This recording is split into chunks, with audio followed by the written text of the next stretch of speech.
ह्याच्यामधून जर आपल्याला बाहेर निघायचं आहे आणि मुलींना जर शक्य तितक्या मुलींना आपल्याला जर वाचवायचं तर आपल्यासाठी काय एक रस्ता असू शकतो? मला असं वाटतं मॅम की आपण पुरुषांकडनं पॉवर काढून घेतली पाहिजे.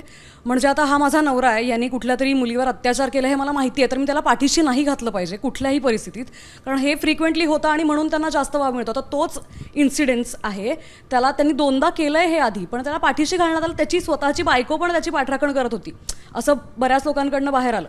मग अशा गोष्टी जर होत असतील, आपणच पाठीशी घालतोय, जाऊ दे ना एकच मुलगी आहे एवढं काय त्याचं, असं आपणच करत राहिलो आणि आपणच त्याला सोडून देत गेलो अशा घटनांना, तर मग पुरुष अजून सक्षम होत राहणार आहेत आणि त्यांच्यासाठी जास्त इझी जाणार आहे हे करणं.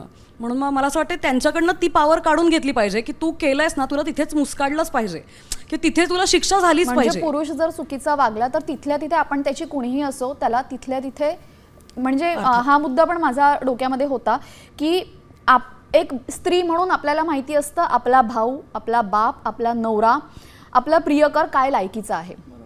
त्याच्यामुळे आपण घरातच त्याला चाप बसवला तर तो बाहेर जाऊन ही दुष्कृत्य करणार नाही. चाप बसवला म्हणजे आयदर त्याला पोलिसात द्यायचं, त्याच्याविषयी तक्रार करायची. आणि मुळात आपण आपल्या जवळच्या लोकांचे कॅरेक्टर्स आपण जास्त ओळखून असतो व्यवस्थित, मग आपण त्यांचा शेपही करू शकतो कॅरेक्टर. जर आपल्याला माहिती आपल्या ओळखीतले पुरुष काहीतरी गैरकृत्य करू शकतात तर आपण त्यांना तिथेच ट्रेन करायला सुरुवात करू शकतो किंवा मग रिपोर्टही करू शकतो फॉर दॅट मॅटर.